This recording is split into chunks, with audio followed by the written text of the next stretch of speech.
उप सभापति महोदय, मैं आपका शुक्रगुजार हूं कि आपने मुझे क्रिमिनल प्रोसीजर आइडेंटिफिकेशन बिल 2022 पर बोलने का मौका दिया है। अभी मैं इस अगस्त हाउस के वक्ताओं के चर्चाएं सुन रहा था। मैं बोलना चाहता हूं, थोड़ा मुझे समय दिया जाए। एक पुलिस अधिकारी का जिसने 37.5 बरस वर्दी पहनी, और मैं जो बोलूँगा वो केवल तथ्यों पर बोलूँगा। महोदय, ये शिनाख्त शब्द जो है अंग्रेजी में आइडेंटिफिकेशन, ये सेक्शन 9 इंडियन एविडेंस एक्ट से निकला है, और इसके तहत जो शब्द है पर्सन्स एंड एनीथिंग, एनीथिंग पहले आदमी का शिनाख्त होता है और माल का भी शिनाख्त होता है।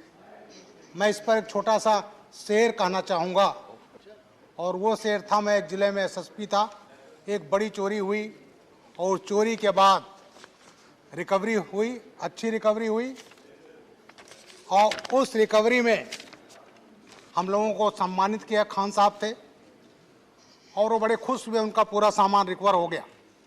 उन्होंने एक शेर कहा हम लोगों को सम्मानित करने में, या खुदा किसी के घर में चोरी ना हो, या खुदा किसी के घर में चोरी ना हो, और चोरी हो जाए तो रिकवरी ना हो। तो ये उन्होंने इसलिए कहा कि रिकवरी का आइडेंटिफिकेशन का प्रोसेस इतना कम्बरसम है कि रिकवरी हुई लेकिन वो उसके हाथ में नहीं आ रही। इसी तरह से महोदय, जो आइडेंटिफिकेशन का प्रश्न है, ये 9 सितंबर 2020 को ये एक्ट आया था, और जो अब तक चलता रहा, जिसे एक्ट नंबर 33 ऑफ 1920 कहा जाता है। इस अधिनियम में, इस पुराने अधिनियम में यह व्यवस्था की गई थी कि 1 वर्ष या उससे अधिक कारावास में दंडनीय किसी अपराधी को गिरफ्तार किया जाता है तो पुलिस अधिकारी उसका फिंगरप्रिंट, फुटप्रिंट इम्प्रेशन ले सकता है, और फोटो लेना है तो मजिस्ट्रेट की ज़रूरत पड़ेगी। महोदय, केवल 3 था, फुटप्रिंट और फिंगरप्रिंट और फोटोग्राफ। लेकिन इधर जो प्रगति हुई, टेक्नोलॉजी आई, और टेक्नोलॉजी इतनी आई कि अपराधियों ने भी नई नई टेक्नोलॉजी का प्रयोग किया अपराध करने में। जब हम सेवा में आए तो कट्टा मिल जाता था, कभी कभी 12 बोर गन मिल जाए, फैक्ट्री मेड 315 बोर राइफल मिल जाए, तो हम लोग समझते थे बहुत बड़ा हथियार मिल गया। लेकिन इसी सेवा में RDX भी देखा, चाइनीज़ ग्रेनेड भी देखा, AK-47, G3, ये तमाम चीज़ें जो आई, और साइबर क्राइम 2000 के पहले को कोई नाम नहीं जानता था। साइबर क्राइम क्या है? हेरोइन, मार्फिन कोई नहीं जानता था, गांजा चरस के बारे में जानते थे, इसके बारे में।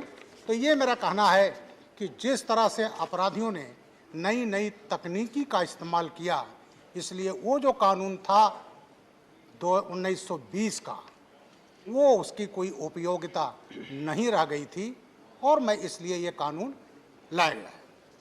महोदय,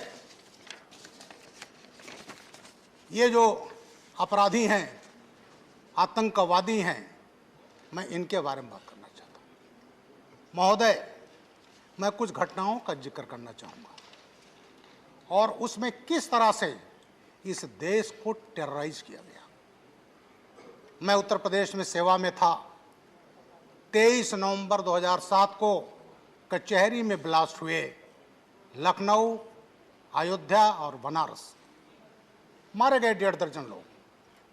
और उसके बाद जब ये घटना हुई, उसके 2 मिनट पहले टेरर मेल आया मीडिया को, हम ब्लास्ट करने जा रहे हैं, जो करना हो कर लो।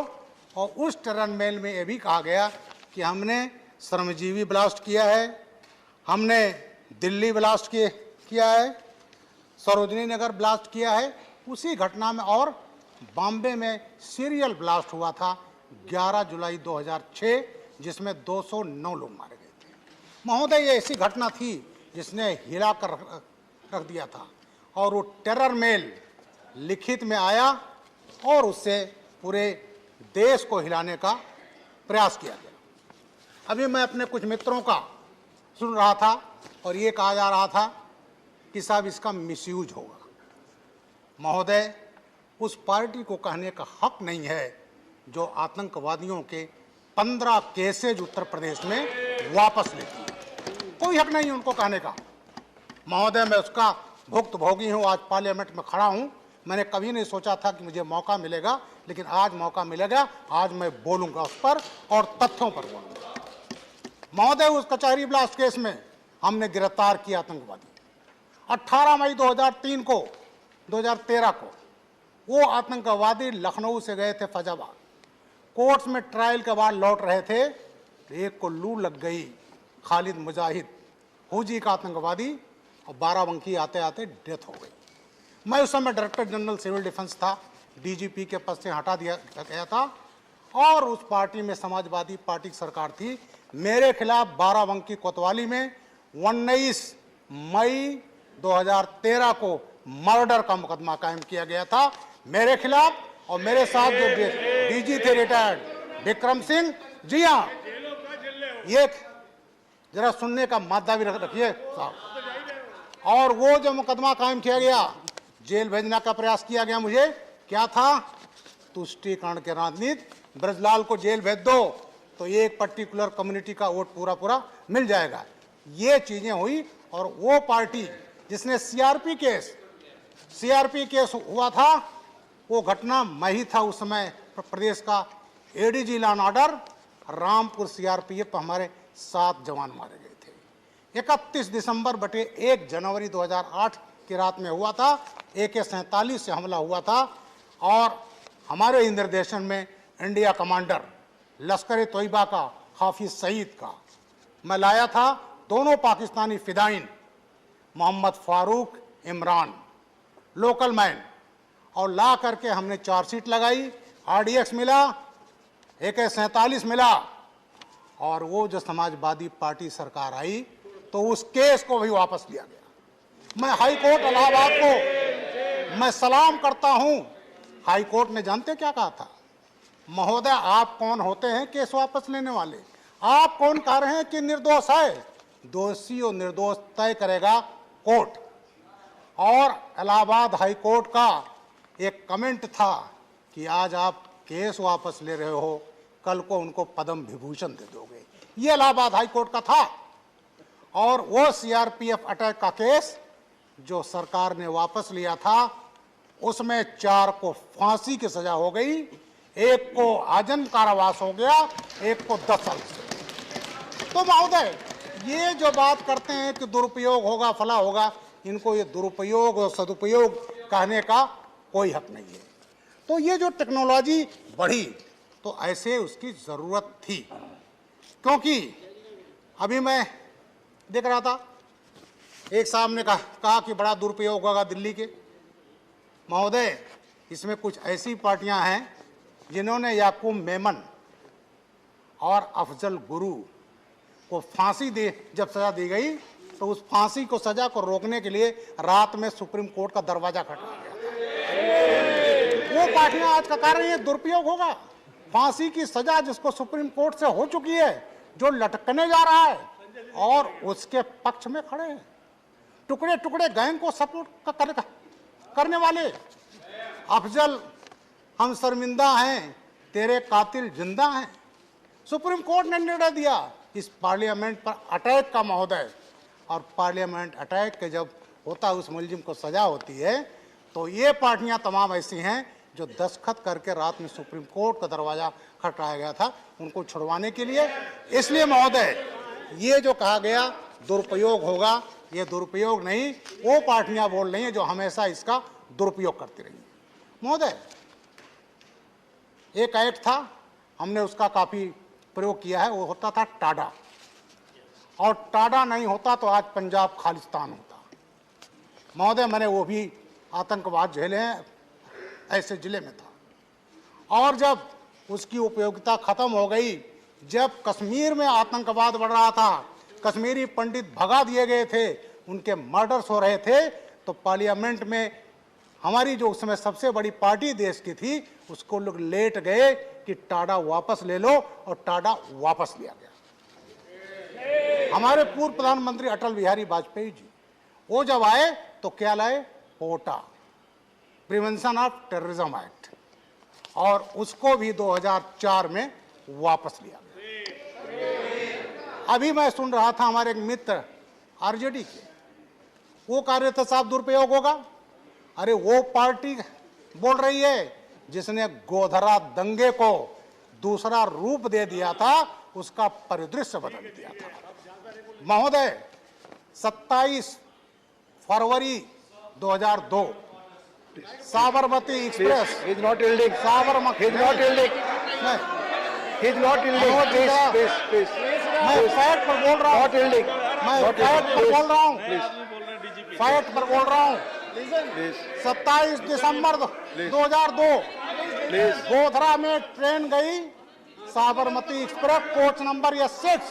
माननीय लोग हिंट करेंगे तो मैं दूंगा, हिंट करेंगे तो मैं दूंगा, प्लीज प्लीज। और महोदय, उसमें जला दिया गया पेट्रोल से 59 राम भक्तों को जला दिया गया। प्लीज महोदय, उसके बाद एक रेल मंत्री हुए 2004 में, जा रही है, प्लीज आरजेडी के थे, उन्होंने आफ्टर हिमावल की यूसी बनर्जी आयोग बनाया।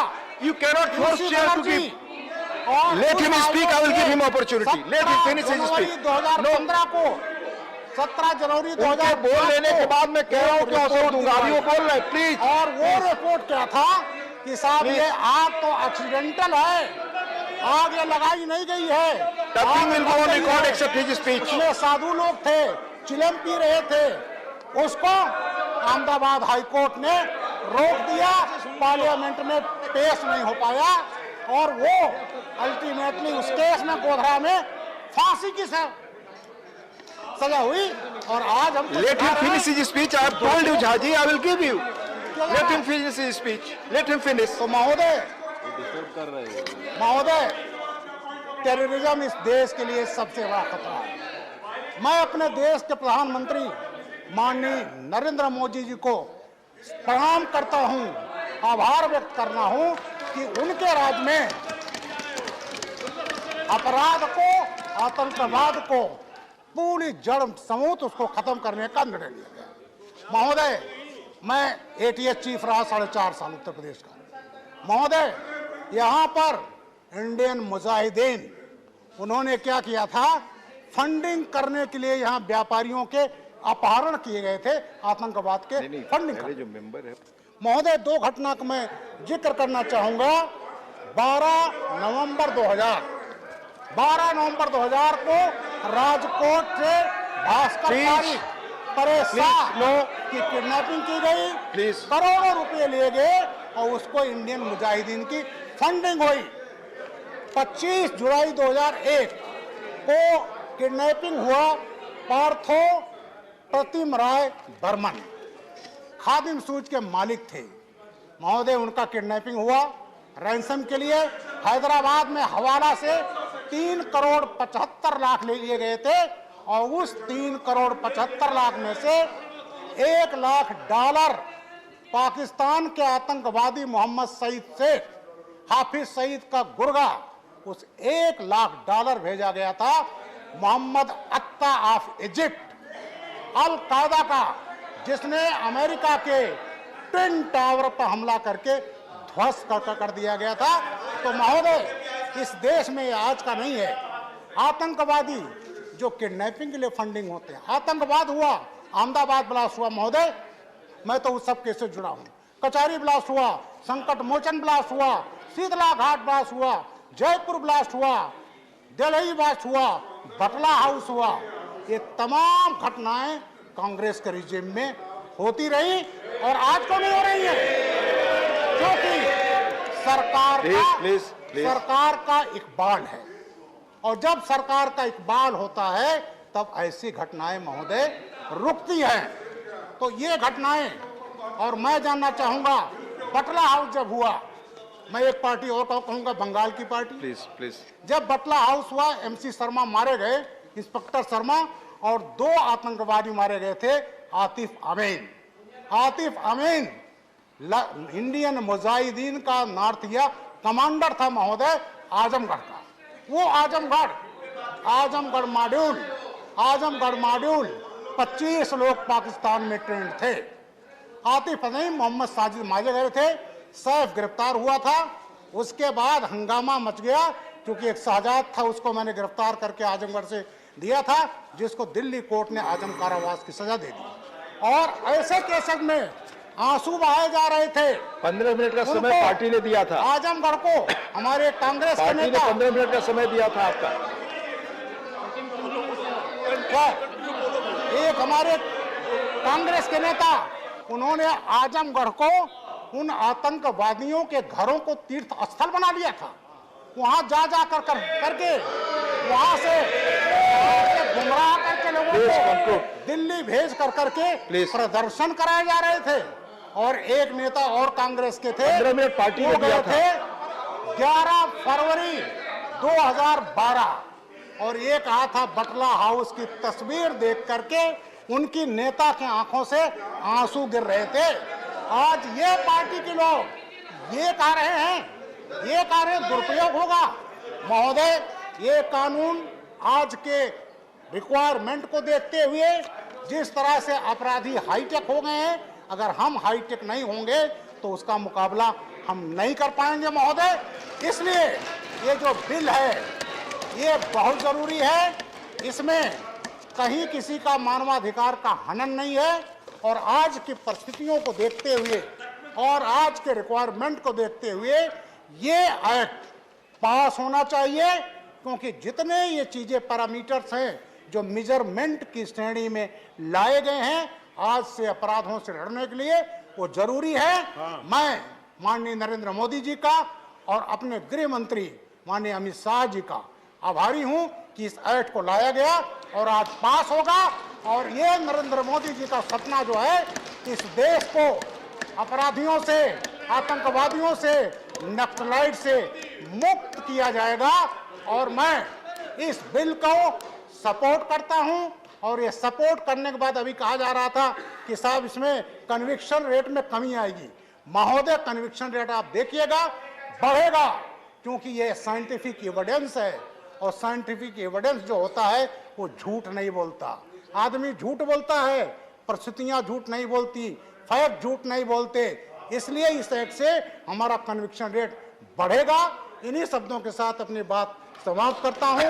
बहुत बहुत धन्यवाद महोदय, और बिल का सपोर्ट। माननीय सदस्यगण, प्लीज